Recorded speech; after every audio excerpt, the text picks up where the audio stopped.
ǹjẹ́ ẹ ti gbọ́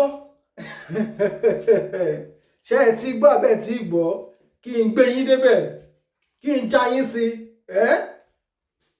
tuntun tó ṣẹlẹ̀ lọ́wọ́lọ́wọ́ Nàìjíríà ẹ jẹ́ n gbé yín débẹ̀ tẹ́ ẹ bá ti gbọ́ ìjọba Tinubu ìjọba Nàìjíríà wọ́n ti adopt Chinese language sínú secondary school curriculum. Ṣé kí n tún sọ ìjọba Tinubu wọ́n ti fàyè gba wọ́n fọwọ́ gbà Chinese language nílẹ̀ Nàìjíríà pé kí wọ́n lè máa kọ́ èdè Chinese ní Nàìjíríà gẹ́gẹ́ bí wọ́n ṣe ń kọ́ French tí wọ́n ń kọ́ Arabic láwọn state kọ̀ọ̀kan bẹ́ẹ̀ náà wọ́n fẹ́ kán máa kọ́ Chinese ní Nàìjíríà ẹ̀yin èèyàn mi ẹ rí pé eléyìí tún lágbára eléyìí ò ṣẹlẹ̀ rí ìròyìn tó làmìlaka ni now kí n tó máa eléyìí ò ṣe ọ̀rọ̀ àhesọ o kò ń ṣe ọ̀rọ̀ àhesọ confirm information ni mo sọ fún yín ẹ̀yin tẹ́ ẹ bá lórí ọ̀fẹ́ náà ẹ lọ sí Google kẹ́ ẹ lọ béèrè pé ṣé lóòótọ́ ni Nigeria government fi àyè gba Chinese language láti máa kọ́ ní secondary school wọ́n ní láti bá a ṣe ń sọ̀rọ̀ yìí wọ́n ti ní kó máa kọ́ èdè Chinese ní secondary school ní Nigeria all over the state I mean all over the country. Now kí ni àǹfààní tó wà níbẹ̀ tí wọ́n bá bẹ̀ sí ní kọ́ èdè Chinese nílẹ̀ Nigeria àti pé kí ni àwọn àìṣàǹfààní tó wà nínú pé kí wọ́n máa bẹ̀ sí ní máa kọ́ èdè Chinese ní Nàìjíríà ṣe mọ̀ pé kò sí nǹkan tó ní benefit àbí tó ní advantage tí ò ní disadvantage. Now mo ṣe ìwádìí mi màá dẹ̀ kó bá dàbí pé èmi ni mo kàn fẹnu sọ màá máa kà jáde fún yín kẹ́ ẹ lè mọ ohun tẹ́ ẹ máa prepare fún gẹ́gẹ́ bí ọmọ Nàìjíríà gẹ́gẹ́ bí ọmọ Yorùbá gẹ́gẹ́ bí ọmọ Haúsá àbí ọmọ Ìgbò ẹ̀yàkẹ́yà tó bá wù kẹ́ jẹ́ ní Nàìjíríà. Now ẹ jẹ́ kọ́kọ́ ka news yẹn fún yín ká tó wá máa lọ sínú àwọn advantages àti disadvantages tó wà níbẹ̀ ká tó máa lọ síbẹ̀ ẹ jẹ́ kí n kọ́kọ́ ka news yẹn fún yín and kẹ́ ẹ lè mọ̀ pé real news ni Arise TV ó ti gbé Legit NG òun náà ti gbé news yẹn àtàwọn platform mẹ́ta mẹ́rin míì tó tún lámìlaka ni mo ti rí news yẹn tó jẹ́ kí n mọ̀ pé lóòótọ́ mo tún wà lọ bèrè ní Google dẹ̀ tún fìdí ẹ̀ múlẹ̀ pé yes Nigeria has included ẹ jẹ́ kí n sọ fún yín gbà tí mo bèrè lọ́wọ́ Google pé ṣé lóòótọ́ ni Nigeria ti adopt Chinese language ní Nigeria Google ní yes the Nigerian government federal government has added the Chinese language Mandarin to the national curriculum for senior secondary schools following a recent curriculum review. The official inclusion will make Chinese a foreign language option for students in senior secondary school across the country. Okay. Gẹ́gẹ́ bí ẹ ṣe ń kọ́ French nísìnyí tá ń kọ́ Arabic language and maybe some other languages, German, àwọn míì kọ́ German náà ní Nigeria nísìnyí. So I don't think it is official. Ó lè jẹ́ pé individual enterprises ló ń kọ́ àwọn German languages sìn maybe some private schools ló ń kọ́ àwọn èèyàn ní àwọn languages yẹn but eléyìí it is natural federal government ló adopt eléyìí ó ti wà signed ó ti wà approved wọ́n ti hard already ẹ lọ sí Google kẹ́ lọ search. Now let me go straight to the point.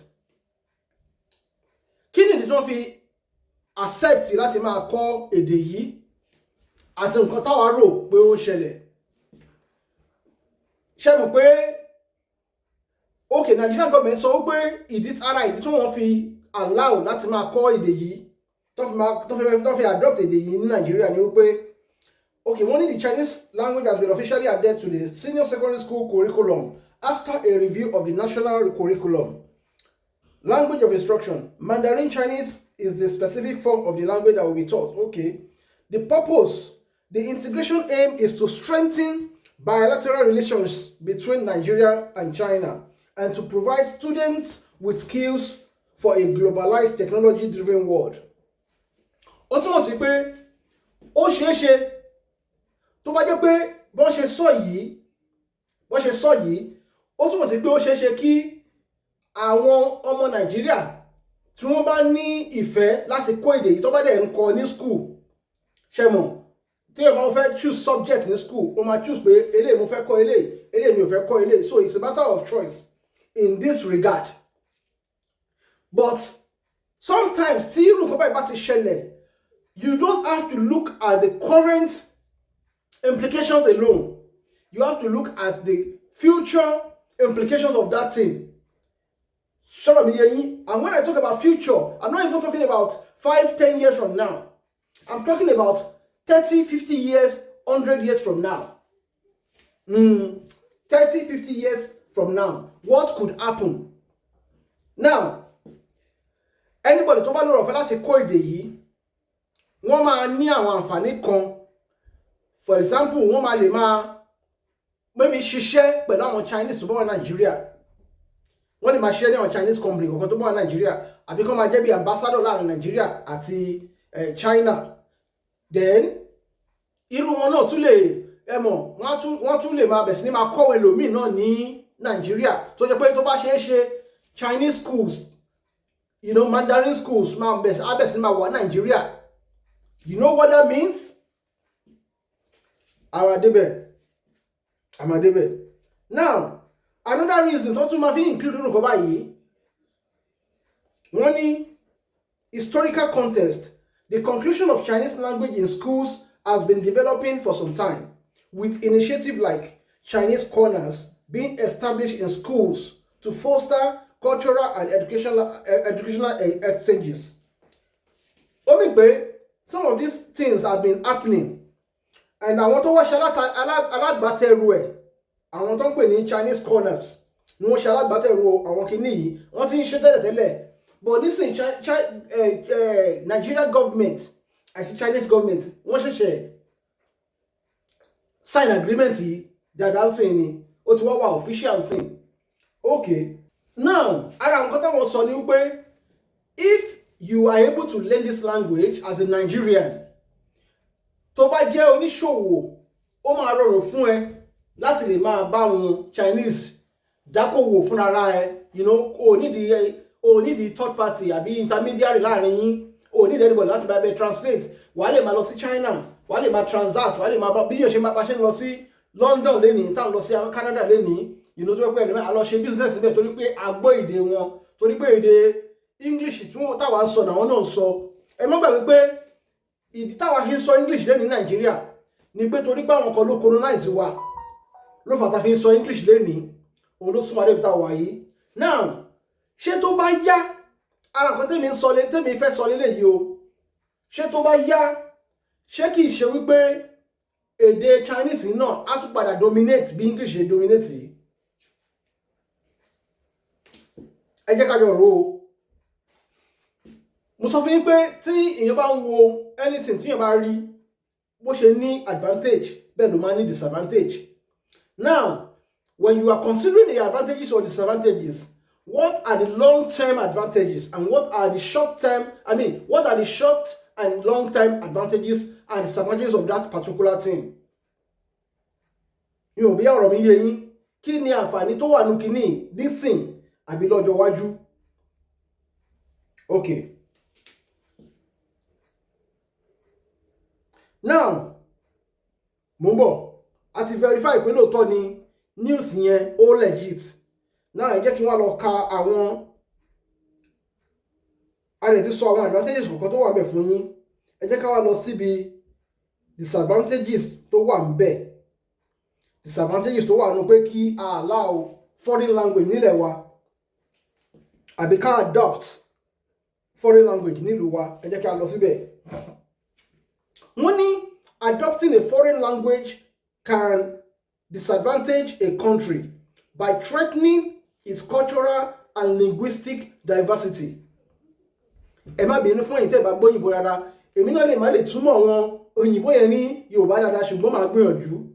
Now, adopting a foreign language can disadvantage a country by threatening its cultural and linguistic diversity, creating social and economic inequality for non-native speakers, and hindering academic and professional opportunities for citizens who struggle with the adopted language. Wọ́n ní tí ìlú bá adopt foreign language, pàápàá tó yẹ pé national language àwọn kan ni, tẹ́ bá adopt sọ́dọ̀ ti yín, ó lè bẹ̀rẹ̀ sí máa ṣe àkóbá fún àwọn tó jẹ́ pé wọn ò tí ì gbé ènìyàn dáadáa nínú ìlú. A máa jẹ́ kí kò ní jẹ́ kí wọn náà lórí ọ̀fẹ́. Àwọn ibìkan wà tẹ́ pé ẹni tó bá gbọ́ èdè yẹn, ẹni tó bá kọ́ èdè tó bá padà gbọ́, àwọn ibìkan wà tẹ́ pé òun máa ti lè function, tó yẹ pé a ti lè ṣiṣẹ́. Ṣùgbọ́n tó yẹ pé tí wọ́n bá kọ ìwé lọ sí ìwé ìwáṣẹ́ lọ sí the same company, torí pé wọ́n gbé èdè yẹn, wọn ò ní gbà ẹ́ mbẹ̀, wọn ò ní gbà ẹ́ ní company yẹn. Mi ò bẹ́ ọ̀rọ̀ mi yé yín. Ẹni tó bá gbọ́ èdè Chinese nígbà tó bá yá, a máa lórí ọ̀fẹ́ sáwọn company kan tó máa ti máa ṣiṣẹ́, tó máa ti máa ríṣẹ́, because ṣe ti rí gbogbo company náà wọ́n máa ń fẹ́ èèyàn tó yẹ pé ó gbọ́ èdè ju ẹyọ kan lọ. Ṣọ́rọ̀ mi yé yín. Now, ṣùgbọ́n ṣe mọ̀ pé tí irú company yẹn, irú language yẹn tí ò bá exist rárá in the first place, àwọn tó kù gan ò tẹ̀ ní gbọ́ èdè yẹn in the first place. Ṣùgbọ́n torí pé àwọn kan ti lọ kọ́ èdè yẹn, wọ́n máa ní àǹfààní. It's a matter of choice. Ẹ jẹ́ ká tẹ̀síwájú. Ibi tó kan irú àwa ìjù nílé yìí. And hindering academic and professional opportunities for citizens who struggle with the adopted language. These challenges can lead to a linguistic isolation, cultural conflicts, and a dependence on other nations for essential information and progress. Wọ́n ní irú nǹkan tó ń ṣẹlẹ̀ yìí, ẹ má bínú àpò ìfẹ́ kí kò mí kí fídíò yìí gùn, ṣùgbọ́n torí àwọn tó yẹ kó wọ́n ní understand èdè Gẹ̀ẹ́sì tí mò ń kà ló jẹ́ kí n máa sọ ní Yorùbá níwọ̀nba tí mo lágbára ẹ̀. Bó ṣe yé mi náà sí ni o, kò ṣe pé bẹ́ẹ̀ làwọn náà ṣe kọ́ la ṣe gbọ́ òyìnbó yẹn sí. Wọ́n ní these challenges can lead to linguistic isolation. Ó lè jẹ́ káwọn kan bẹ̀rẹ̀ sí ni máa feel isolated pé àwọn ògbédè tó ń sọ yìí jẹ́ ká yẹra kúrò, wọ́n máa yẹra wọn sẹ́yìn. Tó yẹ pé ibi tó bá yẹ kọ́ náà ti function, wọn ò ní lè function bẹ́ẹ̀. Àwọn dàbẹ̀ pé dùdú dáwà ni wọ́n. Now, wọ́n ní linguistic and cultural disadvantages. Àwọn advantages tó máa ní, disadvantage tó máa ní. Loss of linguistic diversity. Adopting a foreign language can undermine a country's own linguistic heritage and contribute to the marginalization of extinction of minority languages within its borders. Ara àwọn tó kàn wá jù lélẹ́yìí. Mo sọ fún ilé ẹ̀kọ́ pé gbogbo tá a bá ń ṣe ń sìn, ẹ má jẹ́ ká máa ro àǹfààní tó wà ńbẹ̀ lénìí nìkan. Kí ni àwọn nǹkan tó jẹ́ pé tó lè dàbí àìṣàǹfààní tó wà nínú nǹkan tẹ́ fẹ́ ṣe lọ́jọ́ ọ̀la? Especially nígbà tẹ́ tẹ́ bẹ̀rẹ̀ kínní yẹn tó yẹ pé ẹ̀ ní síbẹ̀ mọ́ tẹ̀ ní sí láyé mọ́, àwọn ìran tó ń bọ̀, irú àǹfààní wo ló máa jẹ́ fáwọn? Ṣé àǹfààní tó máa dáa ni? Àbí ṣé nǹkan tó máa dáa ni àbí nǹkan tí ò ní dáa? So ká máa ro irú nǹkan báyìí ká tó decide láti ṣe nǹkan. Excuse me. Wọ́n ní ẹ jẹ́ kí n ṣàlàyé ọ̀rọ̀ tó sọ́mọ̀ yẹn. Adopting a foreign language can undermine a country's own linguistic heritage. Ṣé ìpé bá ṣe ń sọ̀rọ̀ lọ́wọ́lọ́wọ́ ń sìn? A ṣì ní problem pẹ̀lú pé báwọn ọmọ wa ṣe ń sọ èdè lọ́wọ́lọ́wọ́ ń sìn, tó yẹ pé ọ̀pọ̀lọpọ̀ ọmọ Yorùbá wọn kì í sọ èdè Yorùbá mọ́ nílé. Wọn ò ń sọ èdè Yorùbá mọ́ nílé. Kódà wọn ò jẹ́ kó sọ school, wọn ò tún jẹ́ kó sọ nílé. A wá di wípé a ṣe ń sọ English, ẹ̀ ń sọ Yorùbá, wọ́n sọ pé ẹ̀ ń sọ vernacular. Tí Mandarin ọba tún dé, ẹ má jẹ́ kó yà yín lẹ́nu pé ọ̀pọ̀lọpọ̀ ọmọ ló máa ní interest nínú èdè yẹn. Tó yẹ pé èdè yẹn kò wá ní jẹ́ kó gbé èdè títí ẹ̀ fúnra rẹ̀ pàápàá. Kò yé wa. Tí wọ́n bá bẹ̀rẹ̀ sí ní kọ́ èdè Chinese yẹn, tó bá yá ọ̀pọ̀lọpọ̀ àwọn ọmọ wa ló máa bẹ̀rẹ̀ sí ní máa ní interest. Tó yẹ pé èdè yẹn máa dùn mọ́ wọn, wọ́n máa dùn mọ́ wọn. Àwọn ọmọ tí ò gbọ́ Yorùbá tẹ́lẹ̀, tó bá yá èdè Mandarin yẹn náà máa bẹ̀rẹ̀ sí ní máa gbọ́. tó bá dẹ̀ tí wọ́n ń gbé èdè Mandarin yẹn, they will not bother to learn their own original language. Ara àwọn danger tó wà ńbẹ̀ nìyẹn. Now irú kíní tó ń ṣe tó bẹ̀rẹ̀ ńsìn secondary school náà ti fẹ́ bẹ̀rẹ̀ báyìí, ṣùgbọ́n tó bá yá ó ṣeé ṣe kí wọ́n padà sọ pé kí wọ́n bá ti máa kọ́ láti primary nígbà tó bá ti ń dùn mọ́ wọn tán. Tó bá lè ti bẹ̀ sí ní kọ́ láti primary, ọ̀pọ̀lọpọ̀ ọmọ ń ṣẹ̀mù pé èdè tí ọmọ tó ń bá kọ́ wẹ̀ sí ní sọ èdè yẹn náà ló máa mọ́ lẹ́nu. Now ó túmọ̀ sí pé ọ̀pọ̀lọpọ̀ ọmọ tó bá yá wọn ní gbọ́ èdè tara wọn mọ́, èdè elédè yẹn náà máa sọ. Ó dàbí ọ̀pọ̀lọpọ̀ ọmọ wa ní ìlú òyìnbó ta wà yìí náà ní tó yẹ pé ìlú ibi tẹ́ bá ti wà tẹ́ ẹ̀ bá ṣọ́ra èdè tó máa sọ lù yẹn náà ọmọ yẹn náà máa gbọ́ náà máa sọ. Ẹ ti mọ irú nǹkan tó fẹ́ ṣẹlẹ̀ báyẹn, èdè títí yín ó lọ sí òpin díẹ̀díẹ̀ nìyẹn. Ó lọ sópin díẹ̀díẹ̀ nìyẹn. Ẹ jẹ́ ká máa bá lọ. Now, cultural erosion. Languages are deeply intertwined and with culture. A shift in language can lead to the erosion of specific cultural practices, worldviews, and ways of life, diminishing cultural diversity. Tẹ́ ẹ bá ti bẹ̀ sí ní kọ́ èdè elédè, ó ṣeé ṣe kó jẹ́ pé a bẹ̀ sí ní máa gbá èdè tí yín sẹ́gbẹ́ kan, a máa gbá èdè tí yín sẹ́gbẹ́ kan. Jẹ́ pé first of all, èdè yín àkọ́kọ́ wà divided láàrin yín. Nígbà èmi sì mò ń sọ èdè Yorùbá báyìí, táwọn ọmọ mi bá bẹ̀ sí ní sọ èdè Yorùbá ń sìn, àwọn ọmọ mi tó bẹ̀ sí ní sọ èdè Chinese ń sìn, àwọn ọmọ mi wọ́n sọ èdè French, no understand dáadáa. Before you know it, á di pé a tún ti máa wà more divided. Lóòótọ́ ló ní àwọn ibi tó ti dáa, ó ní àwọn advantages tiẹ̀, but disadvantage tó wà ń bẹ̀ ó fẹ́ pọ̀ ju dáadáa tó wà ń bẹ̀ lọ. Ìyẹn àìdá tó wà ń bẹ̀ ó fẹ́ pọ̀ ju dídá tó wà ń bẹ̀ lọ. Ẹ jẹ́ ká tẹ̀síwájú.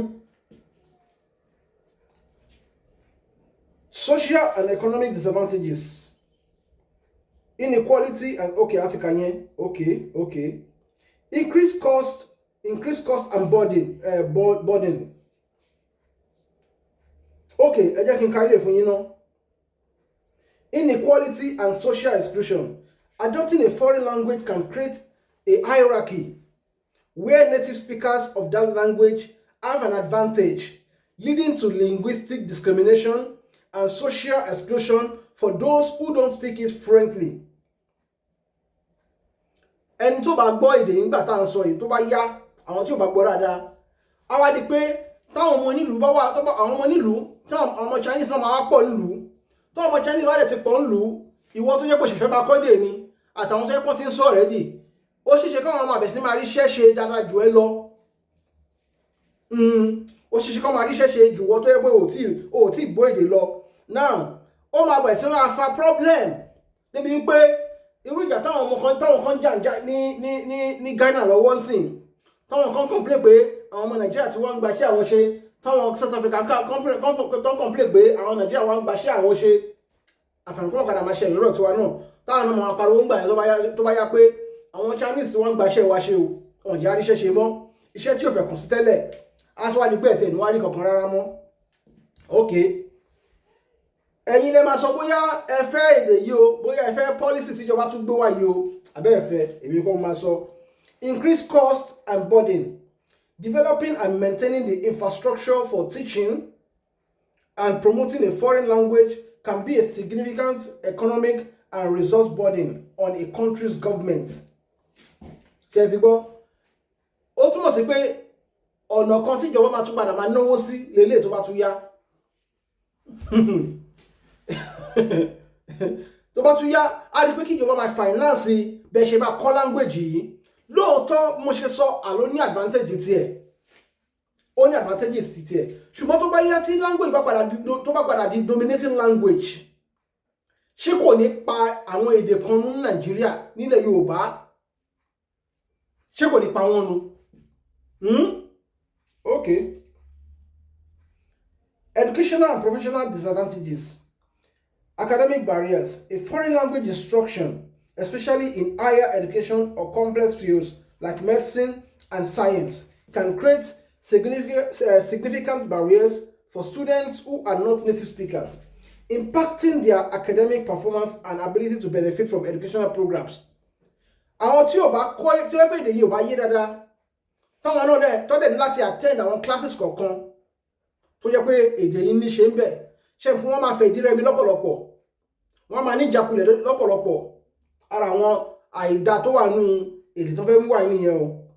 Limited access to knowledge, another point nìyẹn o. Much of the world's scientific and technical information is published in dominant languages. Countries that don't prioritize the education of their citizens in that language may struggle to access this critical knowledge and participate in global development. Wọ́n ní àwọn ìlú, wọ́n ní okay, ẹ jẹ́ kí n kà díẹ̀ díẹ̀ kí n lè ṣàlàyé. Much of the world's scientific and technical information is published in dominant languages. Èdè tó bá wá gbajúmọ̀ jù nínú ìlú ni wọ́n ti máa ń pass information out. Bó ṣe jẹ́ pé èdè òyìnbó náà fi máa ń gbé information jáde ní Nàìjíríà lọ́wọ́lọ́wọ́ sí.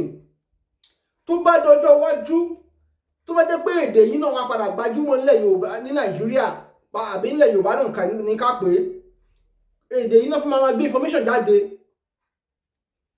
Ní mọ̀ bí ó yé yín, èdè yìí náà fi máa gbé information jáde tó jẹ́ pé ọ̀pọ̀lọpọ̀ aráàlú òde ní understand wọ́n ní understand Mandarin yìí, wọ́n ní understand wọ́n ṣe kọ́ wá pa.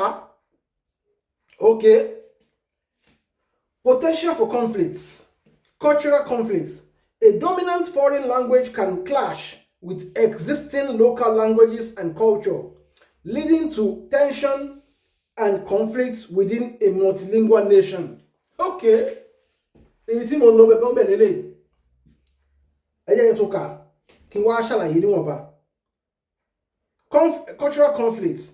A dominant foreign language yẹn èdè tó ń sọ nílùú kan tó jẹ́ pé dominant language ló jẹ́ tó jẹ́ pé èdè tí gbogbo wọn sọ nílùú wọn ni tó bá fi lè wá sínú ìlú ti yín ó lè bẹ̀ sí ní máa fi gagbága pẹ̀lú èdè titi yín tó jẹ́ pé ó lè bẹ̀ sí ní máa fa wàhálà láàrin ẹ̀yà sí ẹ̀yà. Only a dominant foreign language can clash with existing local languages and cultures. How does it affect the culture wa? How does it affect the traditions wa? How does it affect the identity wa? Leading to tension and conflicts within a multilingual nation. Ṣé mo pé multilingual nation ní Nigeria tẹ́lẹ̀? Tẹ́lẹ̀ tó yẹ pé ó jẹ́ dominant language yìí tó ń sọ ní China tó jẹ́ Mandarin tó bá wá dé sọ́dọ̀ wa. Lọ́jọ́ iwájú lèmi sọ gbogbo tí mo sọ yìí lọ́jọ́ iwájú ni o. Lọ́jọ́ iwájú ni o. In 20 years, 30 years, 50 years to come. Don't ever underestimate what can happen with this little step tí Nigeria government gbé. Mo dẹ̀ mọ̀ pé fídíò yìí á jẹ́ elégbè lẹ́yìn irú àwa báyìí pé a sọ̀rọ̀ nípa ẹ̀. It's just an awareness we are creating right now. Awareness na create. Ọ̀pọ̀lọpọ̀ ọmọ Nàìjíríà tó wà ní Nàìjíríà gan wọn tí gbọ́ nípa nǹkan tí mo sọ yìí o. Ọ̀pọ̀lọpọ̀ ni ò tí gbọ́. Ọ̀pọ̀lọpọ̀ ni ò tí gbọ́ wípé Nàìjíríà ti adopt Chinese language Mandarin ní every secondary schools in Nigeria. So this will be an evidence for us wípé a sọ̀rọ̀ nípa ẹ̀. Kí àwọn èèyàn kí wọ́n mọ ìgbésẹ̀ tó bá yẹ kán gbé lórí ẹ̀. Think about your future. Think about your own language. Think about your history. Think about your origin. Think about your race. So if you have to speak about this, if you have to speak against it, start speaking now. Èdè Yorùbá ò gbọdọ̀ parun o. Lórí tèmi, lórí tiẹ̀, èdè Yorùbá ò gbọdọ̀ parun o. Ilẹ̀ Yorùbá ò gbọdọ̀ bàjẹ́ o. So ó jẹ́ nǹkan tí mo rí tí mo ní kí n wá sọ fún yín. Ẹ kún mọ̀ pé mi ò ṣe bẹ́ẹ̀ ń jáde. Ṣùgbọ́n nǹkan tí bá jáde báyìí legit ni o, confirm ni o. So Elédùmarè á wà pẹ̀lú wa lórí ilẹ̀ wa. Ilẹ̀ Yorùbá, ilẹ̀ Oòduà kò ní bàjẹ́, kò ní parun láṣẹ Elédùmarè. Nígbà tí máa tún máa lórọ̀ fẹ́ láti pàdé yín, orúkọ tèmi tí yí padà o. Ilésanmí ni mò ń jẹ́, tọ́pọ̀lọpọ̀ yọmọ̀ sí Yorùbá Space TV. Ẹ ṣé, ó dàbọ̀.